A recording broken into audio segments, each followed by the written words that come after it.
नमस्कार, बहुत स्वागत है एसीएन 24 न्यूज में। मैं हूं आपके साथ हेमंत। चलिए इस वक्त की बड़ी खबर पर नजर डालते हैं और इस वक्त की बड़ी खबर सारंगढ़ बिलाईगढ़ जिले के कोसीर से निकलकर सामने आ रही है, जहां मिरौनी बैराज पिकनिक स्पॉट पर मामूली विवाद ने खौफनाक रूप ले लिया।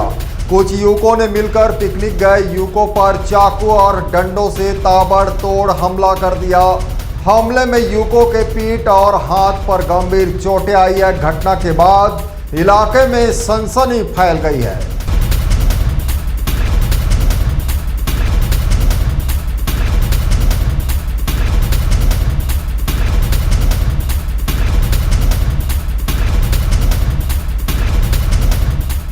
बताया जा रहा है कि मंगलवार को करीब 50 से 60 युवक मिरौनी बैराज पिकनिक मनाने पहुंचे थे। पिकनिक के बाद ज़्यादातर युवक वापस लौट गए, लेकिन 10 से 11 युवक डैम में नहाने के लिए रुक गए। इसी दौरान किसी बात को लेकर मामूली विवाद हुआ और देखते यह विवाद हिंसक झगड़े में बदल गया।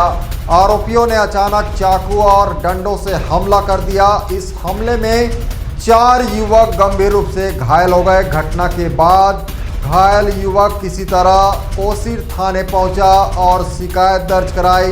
फिलहाल सभी आरोपी फरार है और कोसीर पुलिस उनकी तलाश में जुट गई है। पुलिस का दावा है कि आरोपियों को जल्द गिरफ्तार कर लिया जाएगा। जी हाँ, इस वक्त की बड़ी खबर सारंगढ़ बिलाईगढ़ जिले से निकलकर सामने आ रही है।